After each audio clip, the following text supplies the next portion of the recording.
Bueno, discusiones económicas que se han tomado la agenda. Por un lado, tuvimos IPOP del Banco Central, donde se mostraron nuevas proyecciones que dieron para comentar. También hay una discusión de empleo dando vuelta. Hay candidaturas presidenciales mostrando sus programas económicos. De eso y más vamos a conversar con Germán González, socio de Baltic Consulting y coordinador macroeconómico de Clapes UC. ¿Qué tal, Germán? ¿Cómo están? Muy buenos días. Hola, Germán. Qué gusto. Gracias por estar acá, Bienvenido. Germán. Feliz. Primero partamos por el IPOP. El IPOP tuvo algunos cambios relevantes entre septiembre y junio. Sí. Anticiparon un poco más de crecimiento, un poco más de inflación. ¿Cuáles son los datos más destacados del IPOP?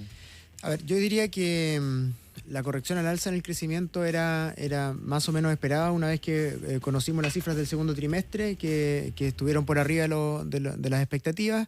El mercado se estaba preparando para un ajuste. Recordemos también que en este IPOM se tiene que reducir el rango de crecimiento en 1/4 de punto, así es que el banco optó por recortar la parte baja del rango. Eso yo diría que estuvo bastante en línea. Yo diría que una sorpresa importante es la corrección que hay en materia de inversión especialmente. El crecimiento de la inversión está por sobre todas las expectativas que conozco, ¿verdad?, que estaban disponibles para el mercado. El crecimiento de 5,5 que se proyecta de la inversión es bien importante. También hay una corrección al alza para el próximo año. ¿Qué pasó con la inversión, Germán? ¿Por qué se destrabó algo? ¿Por qué creció tanto? Bueno, eso es una buena pregunta. Yo tengo una hipótesis, digamos. Yo creo que la inversión estuvo muy frenada en los últimos 2 años. Los datos muestran que la inversión cayó en los 2 años anteriores.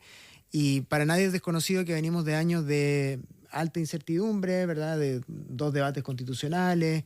Tuvimos una reforma tributaria también que se terminó rechazando después en el Congreso. Yo creo que eso mantuvo en stand-by una serie de proyectos de inversión, y lo que estamos viendo ahora es que, despejada esa incertidumbre, estamos viendo, digamos, algo más de apetito, porque además hay proyectos de inversión que, dicho sea de paso, son principalmente minería y energía, que son atractivos para la inversión y que no se habían podido materializar y hoy día están en ese proceso. Hay como 2 tipos de inversión. Hay una que es para reponer los activos y las plantas que se están envejeciendo, y otra que es nueva, que es la que genera más empleo. ¿De cuál estamos hablando?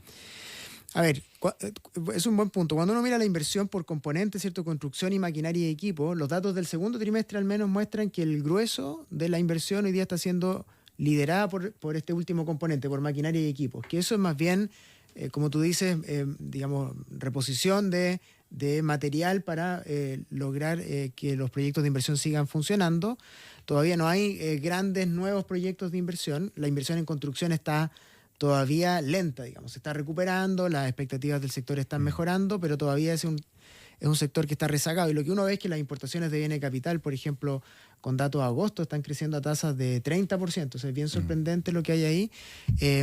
Y hay algunos proyectos nuevos, pero sobre todo hay reposición, hay renovación de inventarios, y eso es lo que está impulsando esto. Ahora, cuando uno mira el catastro de inversión de la Corporación de Bienes de Capital, hay revisiones al alzas consecutivas en los últimos trimestres en el número de proyectos, el monto de los proyectos que tienen calendario predefinido, y yo creo que efectivamente estamos en un mejor ambiente para la inversión.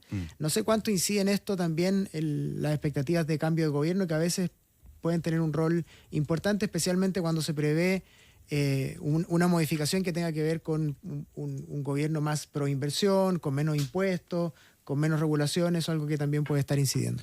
Germán, déjame preguntarte por el tema de la inflación. El Banco Central corrige a la alza la inflación, posterga la meta al 3% para fines del 2026. En tu mirada, ¿qué factores están detrás de esta persistencia inflacionaria?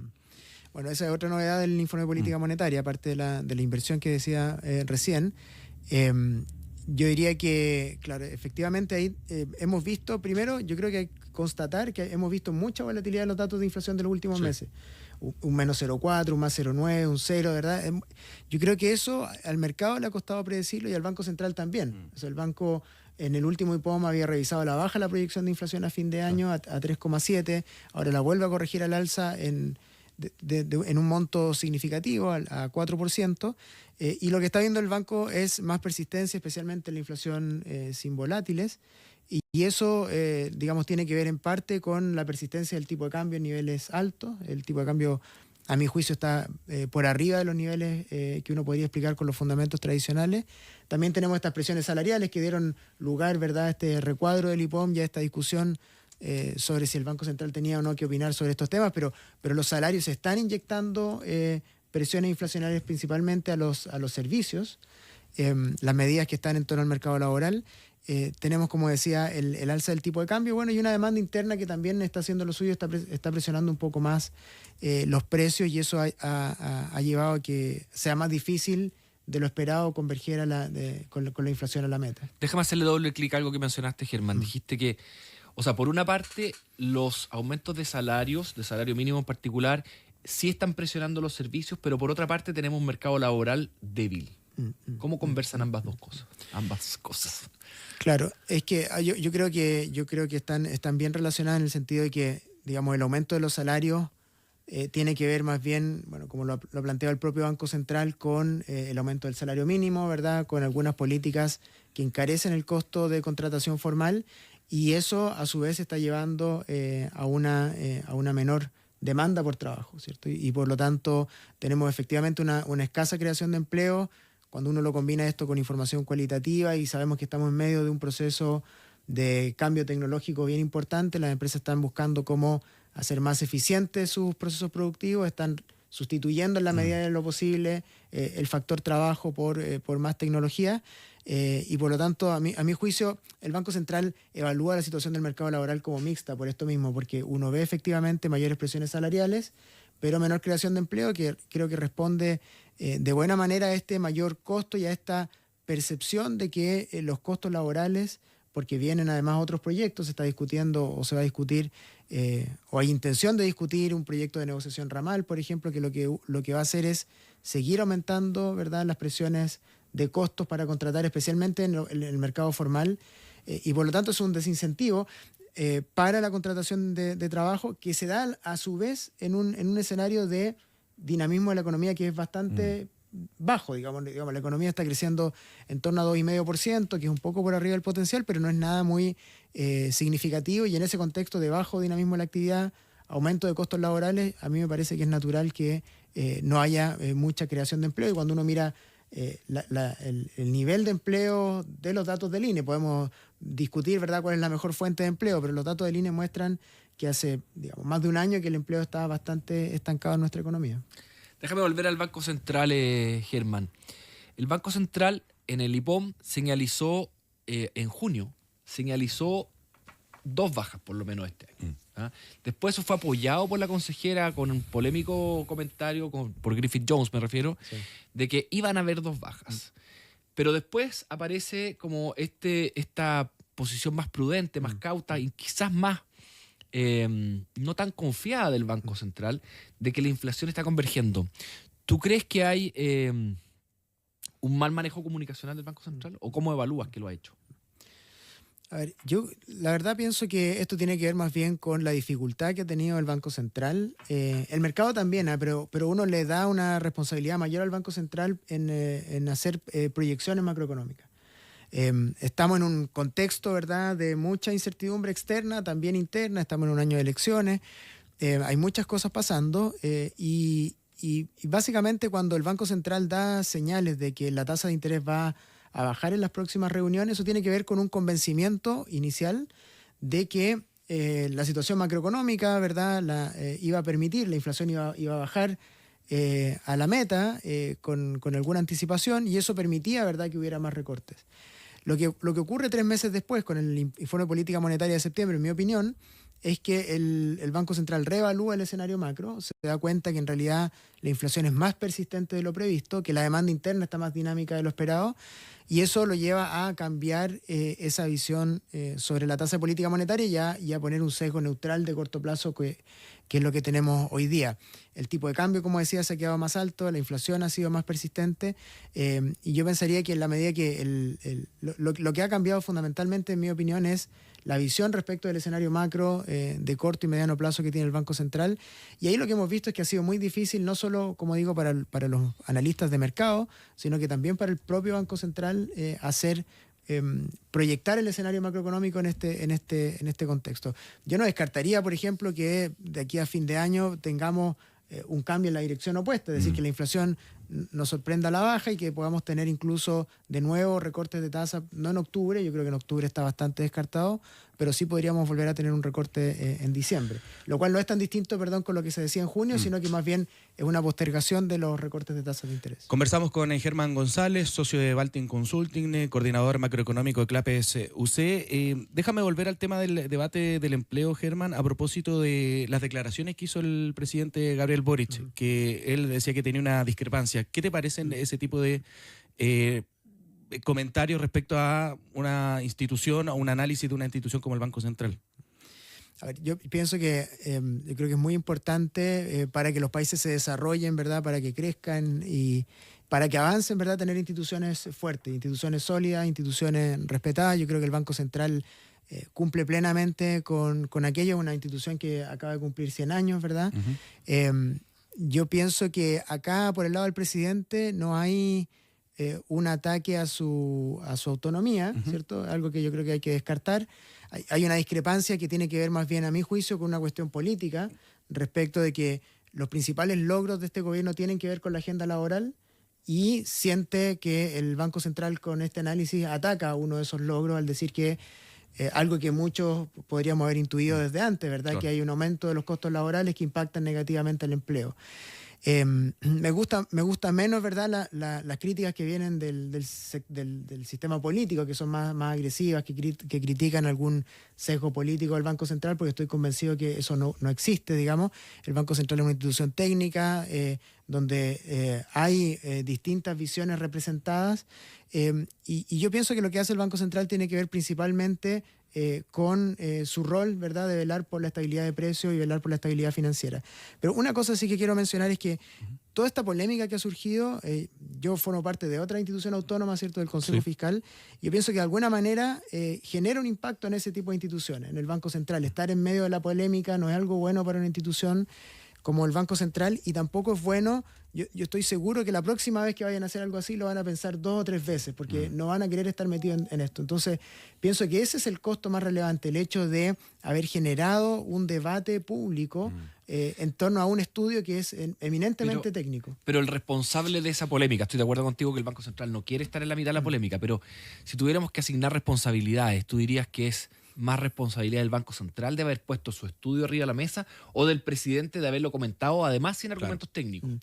No, yo pienso que es lo segundo, por cierto. Yo creo que el Banco Central está haciendo lo que corresponde, ¿verdad? Presentando su investigación, un estudio donde participaron 20 economistas de carácter técnico absolutamente, mostrando evidencia, tratando de entender un problema complejo. Yo creo que es bien útil lo que hace el Banco Central con presentar este tipo de argumentos, este tipo de respaldo a su información.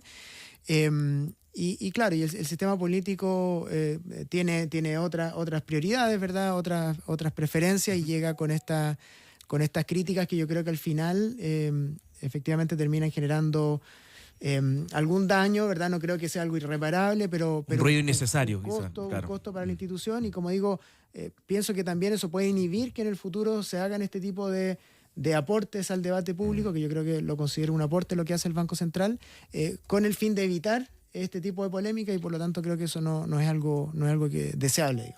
Germán González, socio de Baltic Consulting y coordinador macroeconómico de Clapes UC. Este va a ser el 5º año que cerramos por arriba de la meta de inflación. ¿Hay algo que no entendemos? ¿Hay algo que estemos haciendo mal? Porque entiendo las desviaciones, 1 año, 2 años, tuvimos pandemia entre medio, lo que tú quieras, pero 5º año consecutivo. A ver, sí, yo pienso que, bueno, hemos visto, ¿verdad?, más persistencia inflacionaria. Si uno lo mira ex post, podría decir que quizás debimos haber tenido tasas de interés más altas en el último tiempo, ¿verdad? O sea, que las tasas de interés fueron más bajas de lo que la economía requería para que la inflación volviera a converger a la meta. Yo hace pocas semanas atrás escribí una columna y yo pienso que las autoridades del Banco Central, esto por supuesto que es debatible, del Banco Central, de las instituciones fiscales independientes, debieran ser los más halcones disponibles en una economía. O sea, si, por ejemplo, en el caso del Consejo Fiscal, que conozco bastante, si no está el Consejo Fiscal diciendo que las metas fiscales deben cumplirse, bueno, ¿quién más lo puede hacer? Y pienso que lo mismo pasa en el caso de la política monetaria, que el primer objetivo, junto con el normal funcionamiento del sistema financiero, del Banco Central es que se cumpla la meta de inflación. Entonces, respondiendo a tu pregunta, yo pienso que a mí me hace mucho más sentido la posición que tiene hoy día el Banco Central, diciendo, mire, la inflación está estabilizándose en torno a 4%, no es el nivel deseado para nosotros, necesitamos que la inflación vaya a 3%, y por eso, ¿cierto?, adoptamos esta posición más dura. Y en ese sentido me hace un poco más de ruido lo que vimos hace 3 meses atrás, ¿verdad? Y creo que, como decía hace un rato, tiene que ver con que el banco pensaba que la inflación iba a ir más rápido a la meta y eso no ocurrió. Entonces, visto con el diario del lunes o con el espejo retrovisor, efectivamente la inflación no está donde debiera estar en parte, porque tuvimos una política monetaria que no fue lo suficientemente restrictiva durante los últimos años. Incluso. Otra hipótesis de por qué la inflación ha estado más arriba de lo que queremos, tú la mencionaste, tiene que ver con un dólar más alto de lo que debiera. Y acá yo he mirado el dólar en Chile comparado contra el dólar en otros países latinoamericanos y se comportaron bastante similares hasta junio. Y el dólar chileno, el peso chileno se nos quedó arriba, o sea, el dólar contra el peso chileno comparado con el real brasilero, el peso colombiano y otros. ¿Hay alguna buena razón para explicar que el dólar esté más arriba de lo que los modelos dicen y que las otras monedas latinoamericanas? Mira, acá hay mucha casuística. Yo he hablado con mucha gente inversionista. La semana pasada estuve con gente que vino digamos que está muy metida en el mercado cambiario. Y la principal hipótesis que plantean tiene que ver con la incertidumbre post-elecciones. Es algo que es muy difícil medir. Primaria.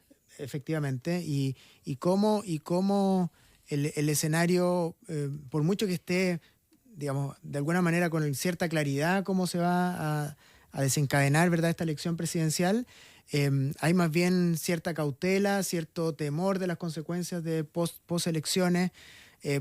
Yo creo que ha ido permeando en el mercado cambiario esta amenaza de que si gana uno u otro candidato va a haber menos estabilidad social, hay cierta preocupación por eso.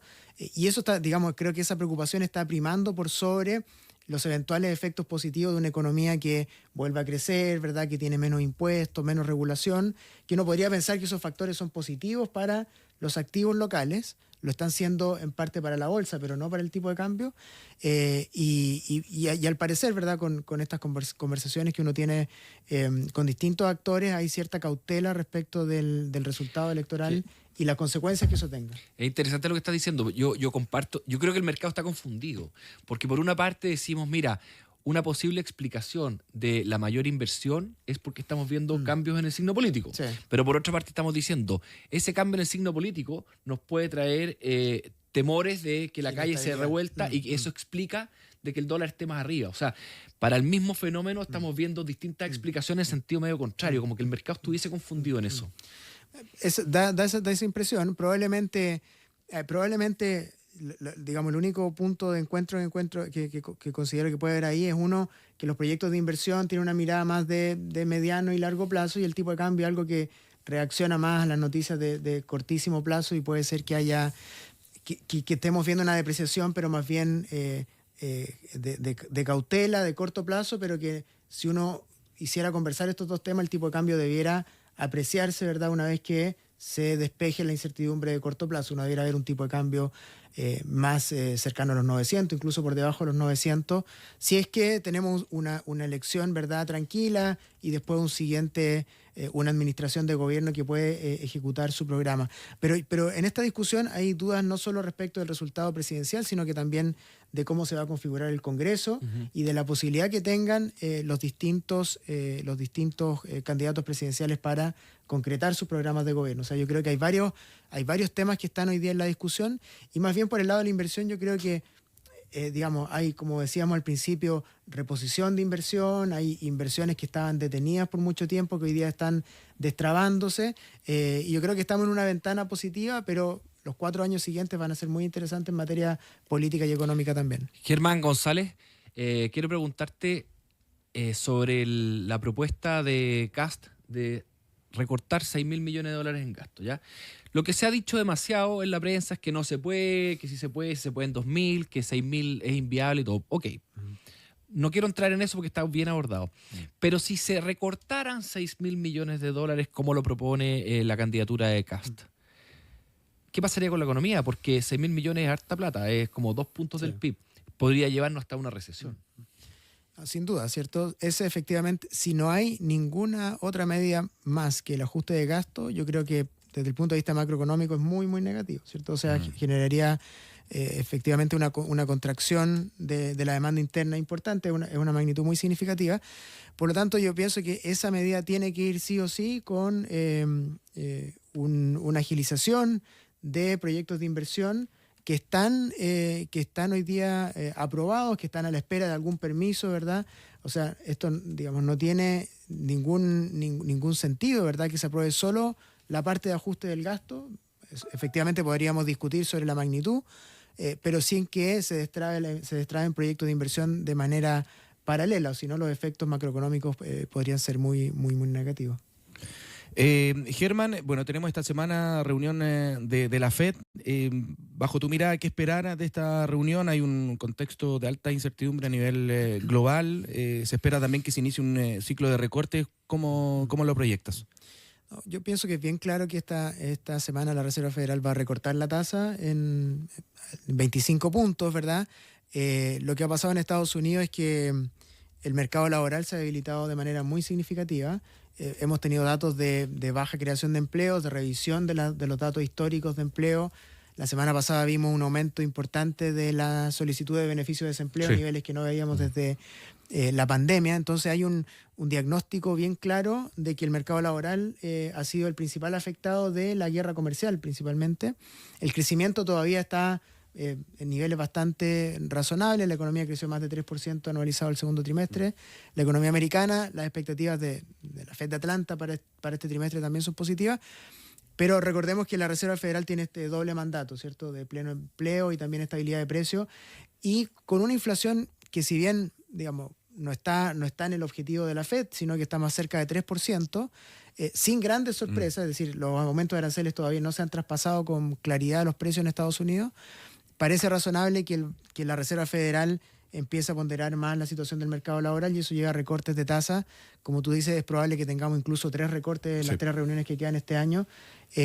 Y eso básicamente está bastante internalizado hoy día, sin considerar que también hay una serie de presiones, ¿verdad?, políticas sobre la Reserva Federal que vamos a ver cómo influyen también. Las palabras de Powell van a ser, yo creo que tanto más importante como es habitual que el comunicado de la Fed que está casi descontado, ¿verdad?, que va a recortar la tasa en 25 puntos. Muy bien, Germán González, socio de Baltic Consulting, coordinador macroeconómico de Clapes UC, hablando con nosotros sobre el IPOM, el Banco Central, el debate del mercado laboral, la FED y mucho más. Menos de fútbol, vamos a hablar. Menos de fútbol. Germán, ¿eh? Mejor no hablemos de fútbol. Es algo sí, eres minoría, Qué pena, Patricia. qué pena. Bueno, lo lamento. Muchas gracias, Germán. Chao, que estés muy bien. Grande, Germán.